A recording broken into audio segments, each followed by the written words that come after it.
This is the meeting of the Fall River Commission on Disability at the City Council Chamber at Government Center, Thursday, January 10th, 2019. And we're going to begin with the reading of the open meeting law. Commissioner Robert. Pursuant to the open meeting law, any person may make an audio or video recording of this public meeting or may transmit the meeting through any medium. Attendees are therefore advised that such recordings or transmissions are being made whether perceived or unperceived by those present and are deemed acknowledged and permissible. Thank you very much. Sure. Thanks. Okay. Public input? Nope. Okay. Roll call. Chairman Dennis Baselli, Here, present. Vice Chairwoman Debbie Pacheco, Here. Commissioner Elisa Silva, Here. Commissioner Robert Ray, Present. Commissioner Kathy Ann Viveras, Here. Gary Howiak, and Commissioner Sergeant Michael Har are absent. Do we have our guest presenter? Yes, she's in the audience. I'm going to ask Julianne Kelly from Mass in Motion Fall River Coordinator to join us at the table and to tell us about the Complete Streets program and to get our input, any of our input. The floor is yours. Thank you very much.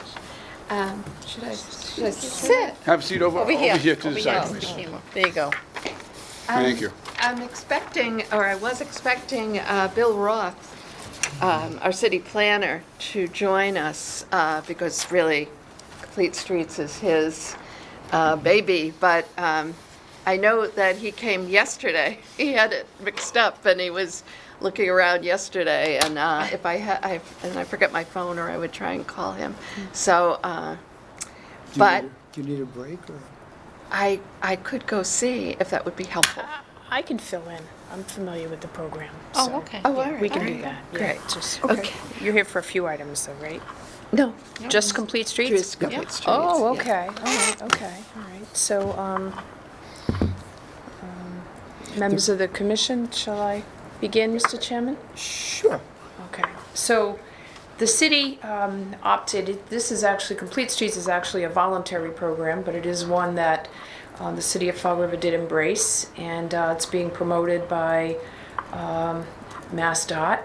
And what it effectively is doing is encouraging communities to make their communities certainly more handicapped accessible, but also to provide for bike lanes and other forms of pedestrian access points to make it more pedestrian friendly throughout the city. So the program actually requires the city, when doing construction projects, road construction and the like, to try to make their best effort to incorporate things like bike lanes and certainly ADA compliant amenities to be included in those projects. There is a planning process that has to be undertaken, and I believe that's underway. Tonight. Tonight. Tonight is, Okay, it is first- underway, excuse me, Yeah. but tonight is first for public input. There we go. So we're going to be welcoming the public's input this evening. And again, so there's a kind of plan that has to be developed.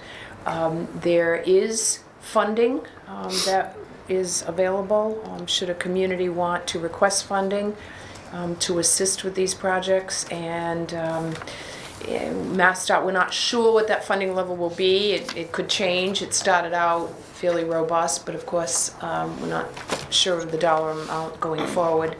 But I think why it's important is because the community effectively, by adopting the policy, and the city council did approve the policy as well, that by embracing, oh, Bill is here. By embracing the policy, that the city is making a commitment to do all that it can to improve the pedestrian access and make it more pedestrian friendly throughout. And I'll turn it over to the planner, Bill Roth. Sorry. We did talk about Bill's here. the public meeting. Julie mentioned you having. I just started with an overview. Oh, an overview. And Complete Streets is pretty much what it says. It's our old way of looking at doing streets was for vehicles, curb to curb, sidewalk very unfriendly, stay on the, pedestrians stay on the sidewalk. Complete Streets talk about the whole street. You know, it's multimodal, so it's for the pedestrian, the bicyclist, and for the vehicle, and how you combine those. And that's pretty much, you know, Mass DOT has been, if you look at any new projects, you know, they always look at either the bike lanes or the separated lanes, putting in, you know, wider sidewalks, sometimes having breaks between them, making them more pedestrian friendly.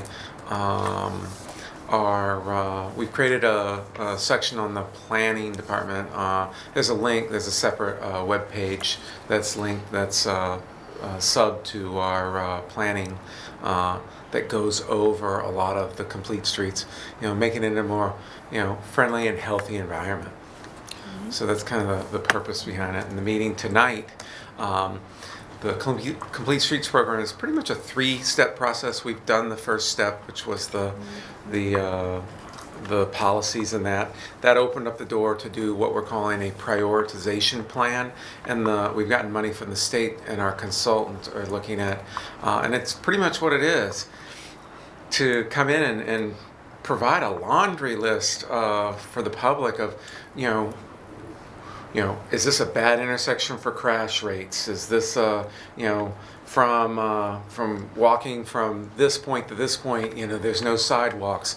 Come up with the whole list, and then we look at prioritizing it based on the criteria that's set out in the Complete Streets Manual. And then we can start seeking funding. Also, it kind of gives sometimes the citizens know, you know, where these routes are that don't have the pedestrians, or you know what's in their neighborhood better than, you know, we do. So we really want their input to come up with this kind of laundry list, and then it becomes a priority plan. And it has to take into account everything. It can't just be all pedestrians, handicap access. You know, it has to. We have to encompass everything. So this is one of the things. This is not inventorying every intersection for the handicap access ramps. That's more of an ADA transition plan type thing. This is more of a bigger picture item. Missing sidewalks, high crash intersections. Where are, you know, one of the maps they talk about is the pedestrian, not pedestrian, but the bicycle. There's a map that shows the documented bicycle crashes and those sorts of things. So, you know, looking at problem areas. And I can answer any questions. First question I have is, can you just state your name just so that we know? Oh, I'm sorry. My name is Bill Roth. I'm the planning director for the city of Fall River. Okay. So I do have a question. I had shared with Julianne's an issue. I don't know if it would come under Complete Streets. I intend to share it with when the city's doing the ADA transition plan, but a number of municipalities have, and a number more will be developing audible pedestrian signals. What that is the signals you push near where lighting, where you have traffic lights and you push the button to cross the street, the lights change. There are audible pedestrian signals allow for either, it could be a variety of sounds. In Watertown, it was bells. Some places use chirping birds, although they've gotten away with that because people confuse audible pedestrian signals for real birds. So that's turned out not to be good. Some places it was the sound of like a cuckoo clock. That could be annoying too. But they do have various means of where a blind person could would know when to cross the street. And there's also pedestrian signals that allow for vibrations, so that if you're deaf and blind, by the raising of the level of the vibrations, you would know that the light is turning red so that you can cross. Would that be something that would come under that? I think the concept, I guess yes and no it's more of a complicated answer. For the prioritization plan is what we're doing now, phase 2. That's, prioritizing, that's identifying projects and issues. So if you had intersections that were substandard that we would want to look at upgrading, then you would need to, look at advocating for having that in there. I would think this commission could potentially look at and work with the engineering department and DCM, and maybe, the Complete Streets, that whenever we look at doing signal upgrades, that we have to try to look at having a standard signal upgrade to include, the audible, and I think that as this commission could be an advocate to look at advocating that for to make that a standard, that whenever the city goes out and does an intersection, that they look at doing that. If I may interject, I would imagine that given what Dennis is describing, maybe if you've crossed the street, you've stood there and you hear that, even I can hear it. Yeah. Even I can hear it. And at first I used to wonder what it was, and then one day I realized what it was to assist blind people crossing the street. I would imagine that that's actually an ADA compliance requirement to upgrade things when possible to such devices. So it does fall under the purview of the Complete Streets program. So I'm trying to place where Mass in Motion with the Complete Street programs, they're two separate programs as they are working together, where and how they're interacting with this commission here. So in other words, what exactly is being brought up here with Kelly? Is it Kellyanne? Julianne. Kelly. Okay. And so what is the real purpose of hearing what you have to say and hearing what Mr. Ross, is it? Roth. Roth, okay. Well, we are working in collaboration on this, always have. That Complete Streets was a policy that was identified as a project that Mass in Motion should be involved in, as definitely Mass in Motion's purpose is to reduce chronic disease by having the city be more amenable to walking, to alternative transportation. And we've had a number of smaller projects where we've worked with DOT and with other grantees to make some improvements, such as down at the Mitchell Apartments. Something was done about that green light that was always on until you push the button, and then it would just turn red for a few seconds. So people were alarmed and were afraid to cross the street. Also, the parking was so tight to the crosswalk that the driver would not be able to see someone who was attempting to cross the street. So that was identified in the Highway Safety Improvement Plan grant, and has been addressed. So I don't know if that kind of, Bill, better than I do, what the particular types of projects. I know from what I've learned through this that the amount of money the state provides is relatively small to the nature of these projects. So sometimes it's a bit of money that can come in and make an important improvement that perhaps the funding source would not have been able to include. So, but that's my interest for sure. And, Dennis shared with me that the story in particular of the Dwelly Street and South Main. And in fact, the city received $1 million grant to do a Safe Routes to School improvements around Viveros Elementary School. And part of that is to look at the lights at Dwelly and at Slade Street to improve crossing. And I don't know, I don't think any of us know right now whether that includes, I think it's a countdown, but it might not include an audible. But that could be looked into because they haven't started the work yet.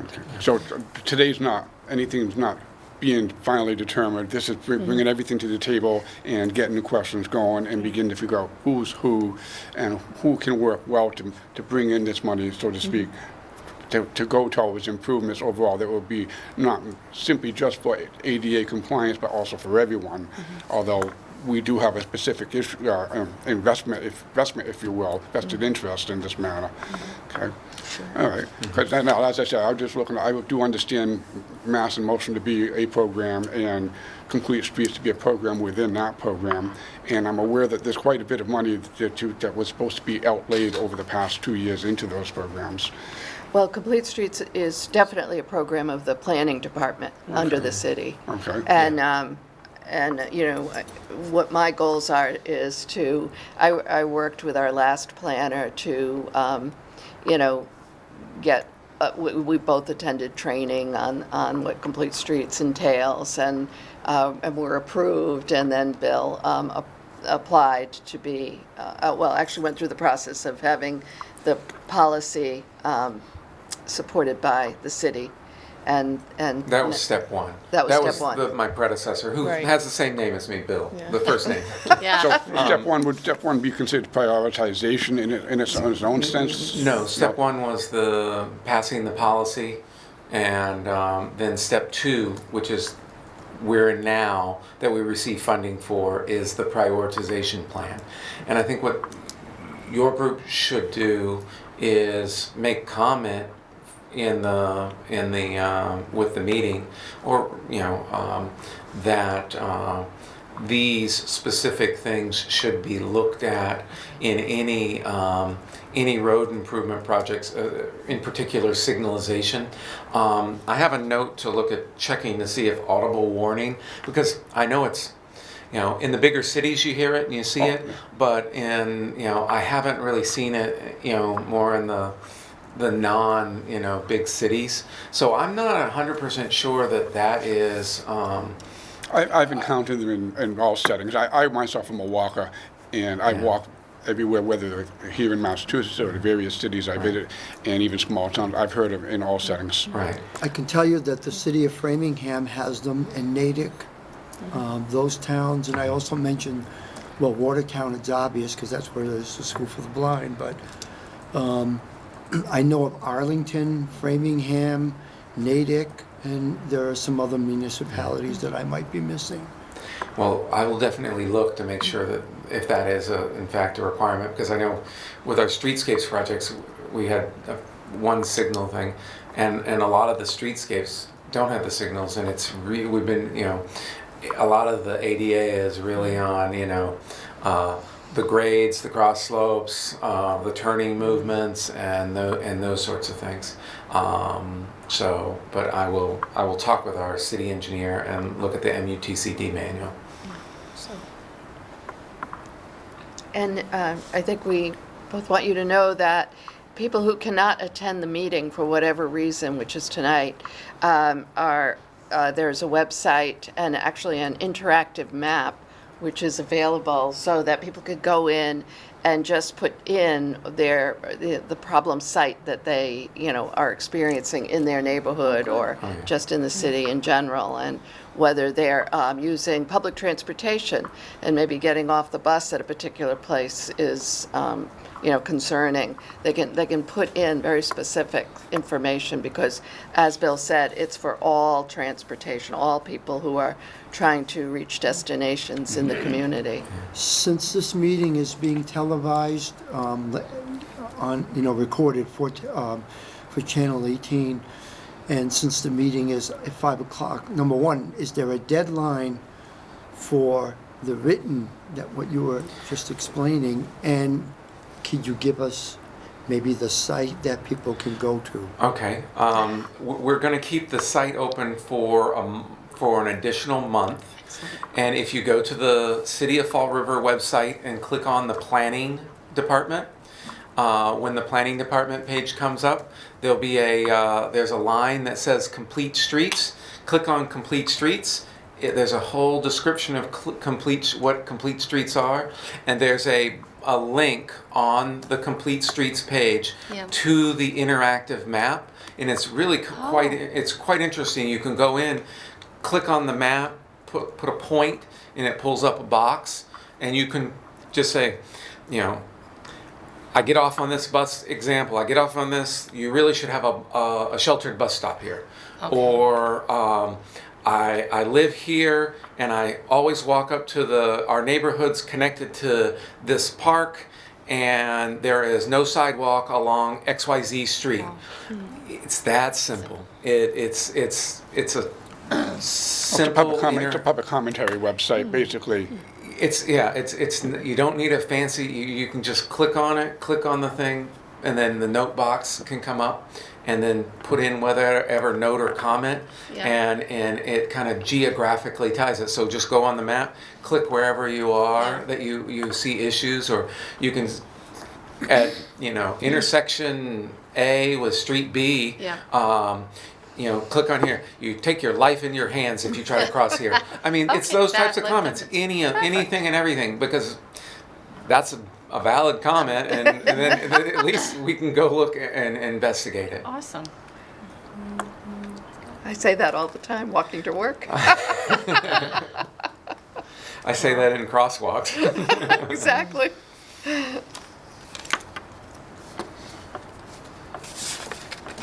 Anyone else have any questions or comments? That Well, was good. Mr. Roth and Julianne Kelly, thank you so much Thank you. for taking time to come and explain this to us, and I hope people will take advantage if they can't attend the meeting to go on the site and make comments with the maps that were described. And thanks once again for coming. Thank you very much. Thank you, Thank you. Dennis, Appreciate and your everyone. time. Thank you Thank very you. much.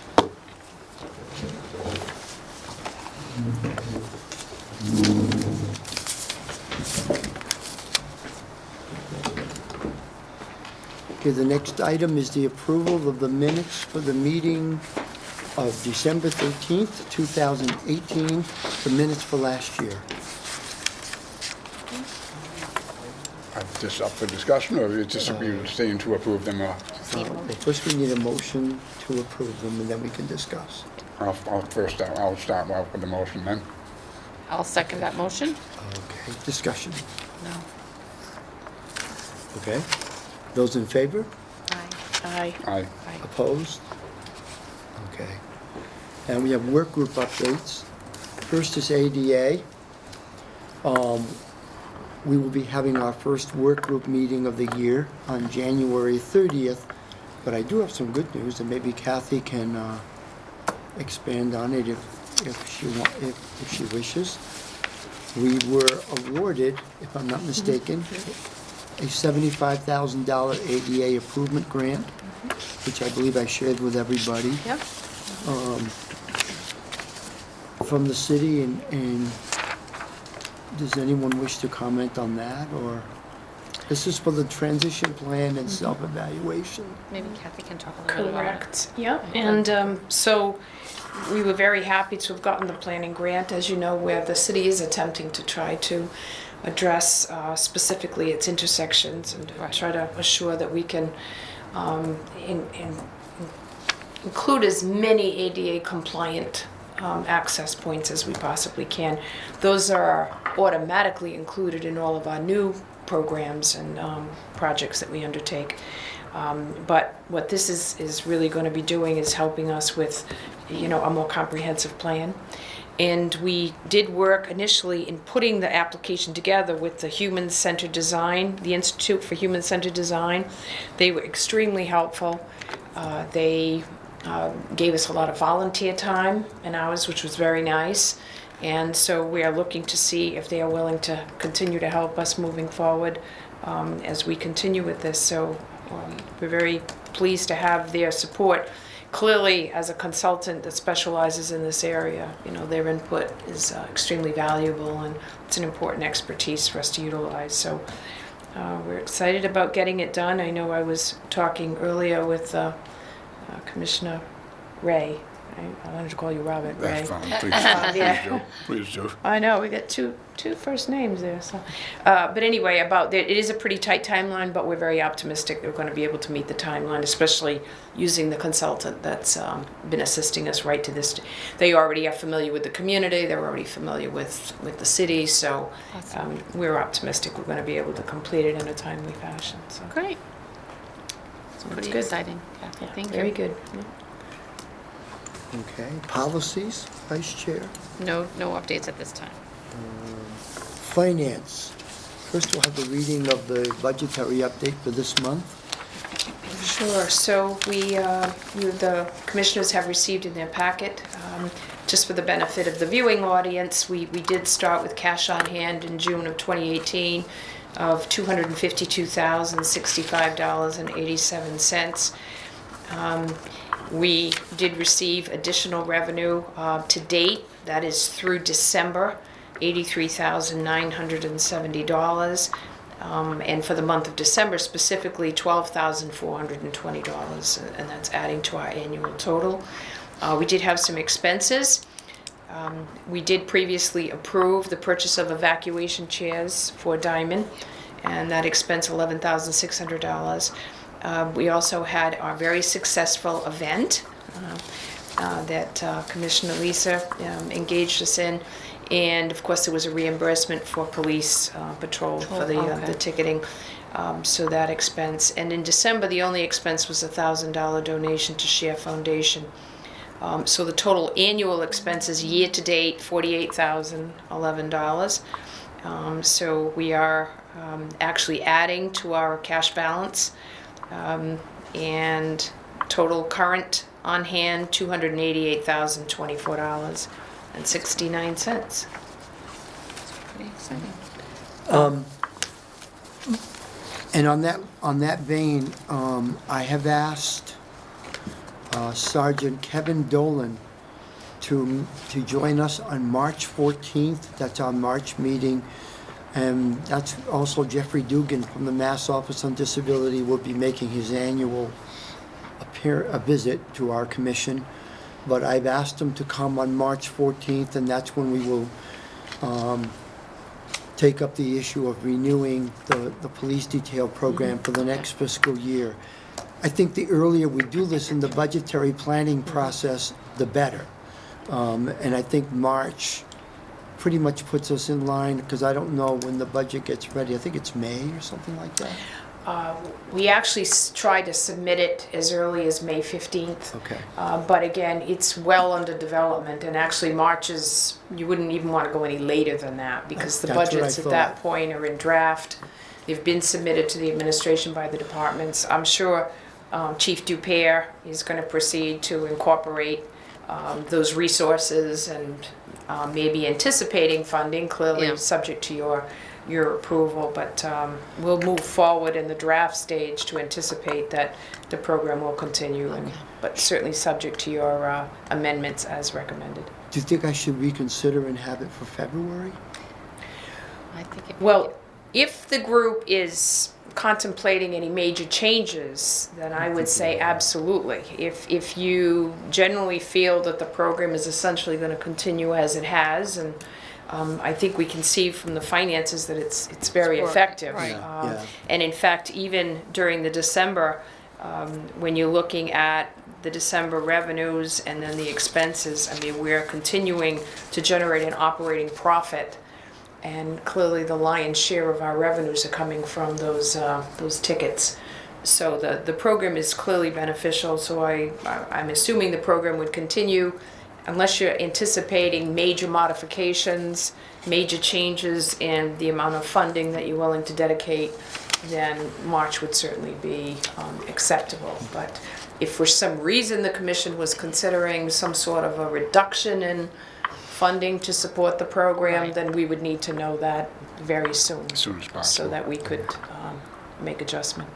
Dennis, I'm just wondering, because of course I always like to get things done sooner rather than later. Mm-hmm. In case we end up with a massive month of March of snow, Yeah. do we want to push it to February just so that way we can, it'll give us time to Let- talk, and then if we needed to carry it over until March for any reason, it would just allow us the time Okay. to do that. That would certainly That's be just my- beneficial. Okay, is that, do we need to make that an emotion, or is there a consensus that that's the way to go? Yeah, we'd Do we like need to put that in the consensus. form of a motion, Debbie? It's up to you. So I do don't I, think we need to vote. No, you schedule the program. you schedule Okay. the agenda, so Yeah. yeah. So you trust me with this? Yes. Yes. When we get to the Yeah. agenda part of the meeting, then we can Yeah. always, we'll make sure All that right. we document it there. Okay, I'll go back and ask him. Yeah. Okay. All And right. even if Mr. Dugan isn't available, at least to have Well, I'm a gonna police keep- department representative Yeah, here. I'm gonna keep Mr. Dugan right where he is. I think this Okay. is a Yeah. municipal matter. Correct. So Yeah. I think I'll just ask Sergeant Dolan if he could come in February. Good. Valentine's Day, folks. Yes, Yeah, okay. early enough to still get the early bird special. Okay. D is outreach. Lisa? I think we have a Disability Awareness Day for 2009, right, Dennis? Yes, I think we that's do. September 28th September 28th, Cuss Middle at Cuss School. Middle School, so, yeah. I have informed the vendors that we're holding fundraisers in October so that we wouldn't collide with them and we can get them to participate. And they're all set. So we're gonna go for September 28th at the Cuss Middle School. I think the puppet show, the Ark. I've already told them. Was able to do the 28th, so that Yep. was a huge deciding Yep. factor in the date. Did we establish the time? 11 to 2. I think we're gonna keep it the same. 11 to We're gonna 2? keep the same time, yep. And I did ask, the planners in the school department who handles, I forget her name off the top of my head. Blythe. Is it Blythe? Blythe, yeah. I did ask about Spencer Borden, and he felt that Cuss Middle School was much more, was more conducive. Okay. Closer together, you know, so he recommended that we stick with Cuss Middle School, so that's where we're gonna stay. That worked very well. I went really well. Very nice. Yeah, I Thank like you. the- Yeah, The fact that the conference room is adjacent and the cafeteria is adjacent. Right. yeah. I also contacted Share, and so, because they're gonna have, they hadn't set a date for their fundraiser yet, so I figured, okay, now you're locked into September 28th. So I contacted them. There is, I don't have them off the top of my head, but I'm also gonna contact the company that Bristol Community College gave us for ASL interpreters. And I'd like to have that information on file with the city in case there are under new business, some issues came up. And so I'd like the city to have a couple of resources on file in case of emergencies and stuff like that where our deaf community might need assistance.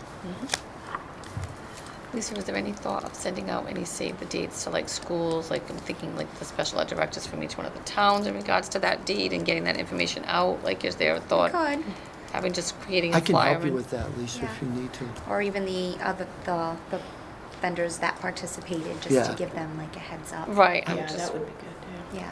I we have can all that certainly do information in my computer too. Even if it's just by So I can email, help. well, that's what I'm still have thinking, all just their emails. creating some sort of flyer or something that Yeah. just says, save the date, for planning purposes, and I think we could get that out, Yeah. And to, I have Dr. Dargan from the Fall Fall River River, Public yep. Schools. And I can always reach out. Matthew Malone, we can always just give an Yep. FYI too. yeah, exactly.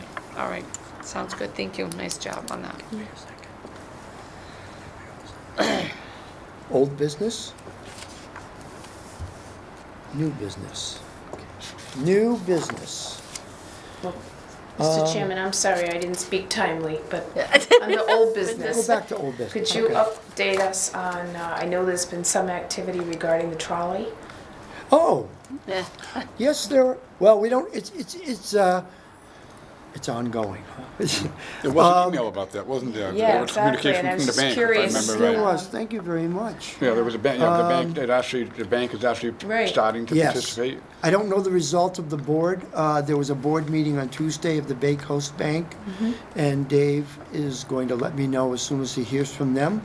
But apparently, I needed to provide them with the minutes of our meeting where we voted to match dollar for Sure. dollar. And I needed to provide a statement confirming that in fact we did agree dollar for dollar. And we're just waiting for the results, and Attorney Dave Well, Dennis, they're gonna let me know as soon as the board meeting was on Tuesday, so I don't know how that turned out, but we're waiting. Okay, So so, That's good. Was it a donation or was it a loan that they You know were what, I looking to don't know. I just had to provide documentation, it would be a donation, I'm Yeah. sure. Yeah. Assume, I'm yeah. sure it would be a donation, but, which I did provide. yeah, good. So I pretty think, excited. who had actually contacted Bay Coast? That was the chairman, right? Yes. Yes. Dennis. did. Chairman Pacelli. Yeah. So I want to publicly acknowledge the chairman and again, the initiative because as you know, the idea of doing some fundraising to achieve this project was not something that had been previously considered. And the chairman offered the commission's assistance to do some of that fundraising.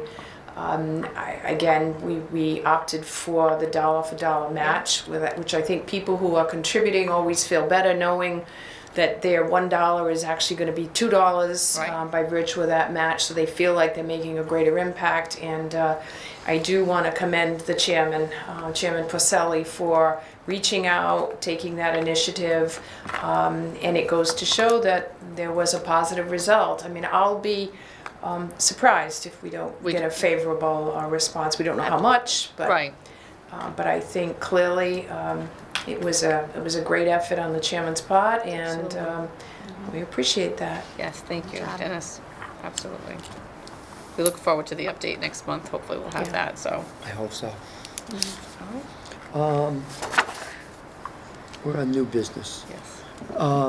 Before I get to the next meeting, Commissioner Ray had gotten a call from, do you want, why don't you, Yes. you can report it to us. Sure.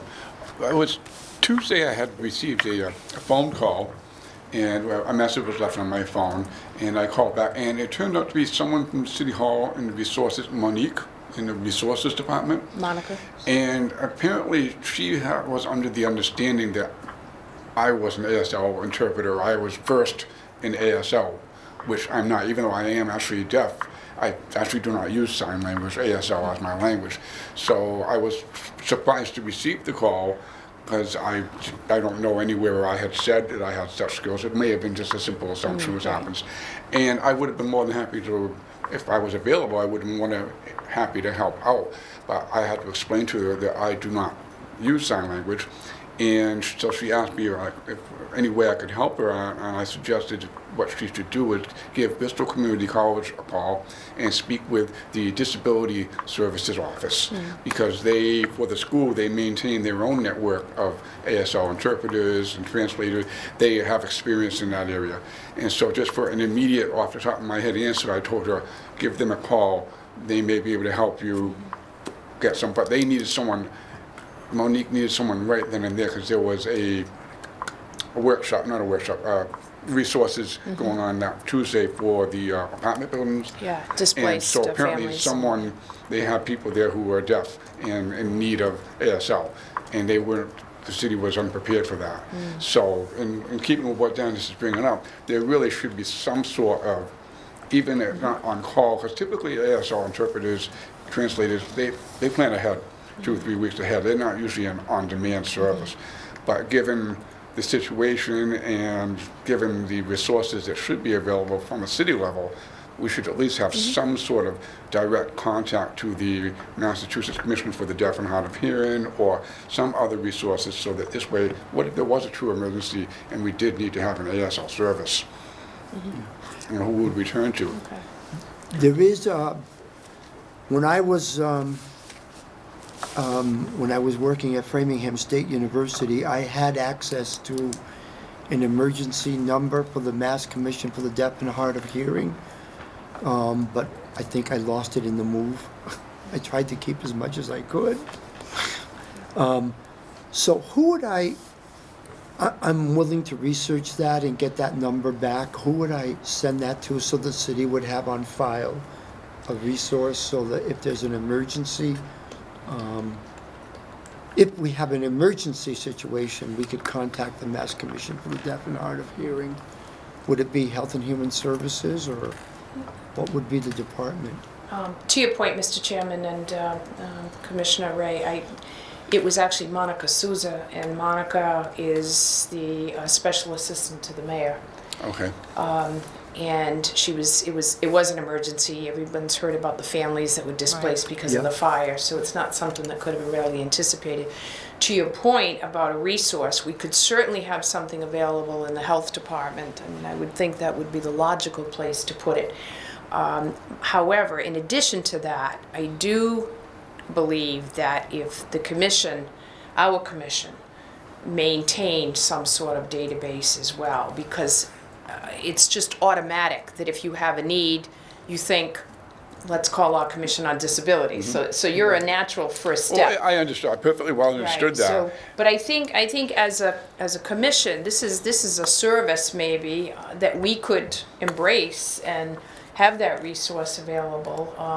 Presumably, we're going to continue to function on an ongoing basis, so there'll always be a Commission on Disability with a chairperson and maybe, hopefully, a staff person. Yes. So, clearly we're back to the health department again, but I think it's important that wherever we establish it, the commission is well-versed and actively engaged in keeping those resources current and fresh.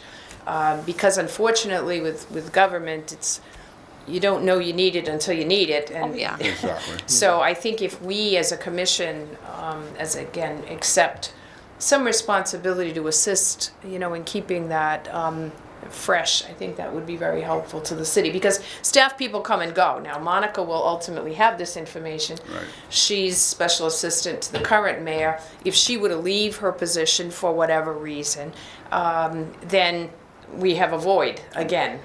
So I think to Well, it try takes to- moments like right now Exactly. to bring it yeah, out, to- put it on the table. Correct. Okay, here it is. Yeah. Let's do something about it. I was just a little surprised, just one being singled out. Not that I minded being singled out that way. It's a natural, as you say, a natural Right, law. exactly. But it just surprised me that there was not something already established. Correct, yeah. And as I said, with Well- cities, sometimes it's as needed. Just so everybody knows, I do know for sure, because I had to know at one time, that the Massachusetts Commission for the Deaf and Hard of Hearing does have an emergency phone number. So whenever there are emergencies, they can be contacted, and it is a 24/7 service. I just don't have it off the top of my head, but I can get it. Yeah. And again, I think it will take us some time to collect, Yeah. these types of important resource contact names and numbers, but I think it would be a good task for us to consider, spearheading. Something on our list. Yeah, well, again, because you have access, like, I didn't know about the 24-hour emergency response. It's not something we would have known yet. Commissioner Pacheco? I have a question. Yeah, sure. Yeah, I could tell. before I forget. I could tell. I hear what you're saying, but I guess my question is, we do have an ADA coordinator for the city, and I would assume Yeah. that office would be the one responsible for that. So we service put it there. to assist that, and at one time, the ADA coordinator was through the Health and Human Services Department, because it used to Okay. be Dr. Valancourt. And that's how we ended up with the support from that office, the staff support.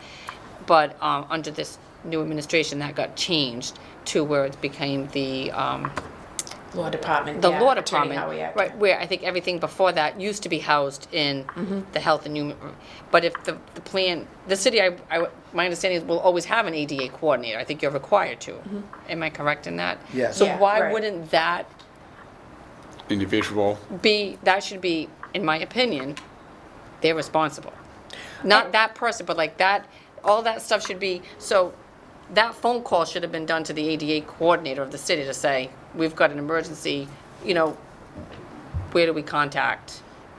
And I would agree with you. I think that's a good place for I think it to happen. right. However, had she called him, he wouldn't have had it. He wouldn't So- have had. Right, and that's fine, but I think if we're gonna We look can at make housing that these the- resources, Yep, we can do it there, I think it should be with, in my opinion, with that ADA person, like. certainly. So yeah. that way, what happens if they couldn't get a hold of any of us in the middle of Right. that? And hopefully they would be able to know where to access those resources, whether Mm-hmm. it's through some sort of online, file, wherever Right. that is easily accessible for anybody. Whether you needed to go on that, I always think of the Google Doc, because that seems to be what everybody's using, that you're gonna be able to access that file, Mm-hmm. from anywhere and be able, okay, this is the number we need to call. Right. I guess that was my question is, Oh, we can certainly put it there. I mean, that's a Does good that- point. does that make sense? There'll I mean- always, you're right, there'll always be an ADA coordinator, but even to that point, I guess what I would say is unless somebody takes the initiative Sure, to right. establish the document. the document and the database and the appropriate contacts. I think what happened when it went to Attorney Howiak, it was being approached more on a legal aspect because Yeah. we were very sensitive to the fact that we needed to be compliant with Right. ADA regulation and Okay. the Like a ADA compliance officer. requirement. His job really is Exactly. making So sure he there's took on a compliance. different Role. role, and that's why it ended up shifting. And certainly his office could have it, but I just think again, I think if we kind of spearhead the collection of that data initially, at least it would be helpful. And maybe we can have Peter kind of, Yeah, work since with- he's our person. Staff that- support. Staff support, Yeah, which we yeah. so appreciate. Yeah. And maybe something that you can kind of help us. We kind of get the information to Peter and he creates Sure. some sort of system, Right. for lack of a better word, of where, the city could access that information. Right. No, See, that's good. Your question is, your concern is a good one and well addressed, but my first thought though is Monica, is it Monique? Monica Souza. Monica, thank you. Monica, or anyone in her situation, the first step is being able to identify the situation and the Yeah. right person to call. Right. So maybe And that's and other the ADA procedure we need to compliance do. officer is not someone who's just widely known in No, that no, sense. exactly. Right. That's why Yeah. she called the commission. Yeah. Right. So- So she did right in that sense. She Yeah. selected the right area generally. But this is where is something, probably does Health and Human Services would be the most appropriate office at this time. Yeah. Some sort of guideline, if you will, what happened Yeah. in this situation, who to call. So, We can work on developing that and then Maybe we'll- just and even house it in a couple of places. That would make Yeah, sense. like just in case. emergency management, that's another place EMA, where. yeah, right. Yeah, maybe, that's right. another, you But see, know. to that point, Right. there's a number of different places Places. you can go, and you want to make sure that it's timely and it's You want to make it accurate easier, and too. easy, right, Yeah. exactly. You don't want to send somebody on a hunt. Well, you know, I think that's I'll try it. here, I'll try there, And if there's a document somewhere that everyone can Right. just access that, if it needs to be the emergency, EMA, yeah. Health and Human Services, even the law office, Right. if the ADA coordinator continues to be that, Yeah. the attorney, but it's always been, I believe, even before Dr. Valancourt, whoever was in that position before, was the ADA coordinator, so it did get housed, I Yeah. think, in that Health and Human Services office, so, Yeah. does make sense. I mean, I think it'll be a great initiative, I think, for us to kind of undertake, and I'm sure with our help from Peter, we'll be able to do that. All right, thank you. Okay. Anyone else? Okay. Our next meeting is going to be with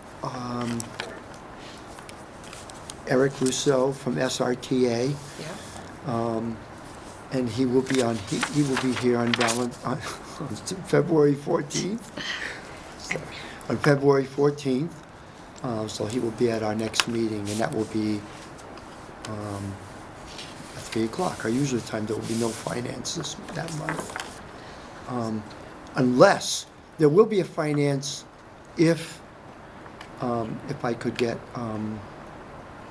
Sergeant Kevin Dolan to come, then we will That would be start fine. with finance at 3 o'clock and then go right into a full commission. Okay. Okay? So, So I just want to recap, Dennis, for next Yes. month. So next month, we're looking at possibly having a finance meeting and having a representative from the police department come in and Right, present, right. which is Sergeant Sergeant Kevin Dolan. Dolan. And then we would go right into And then we our, would go right into full commission, and that would be SRTA Eric Rousseau. okay, perfect. Okay? All right. Okay, so do I hear a motion to adjourn? Yep, I'll make a motion to adjourn. Second. Those in favor? Aye. Those opposed? We're adjourned. Aye. Thank you. Robert, I was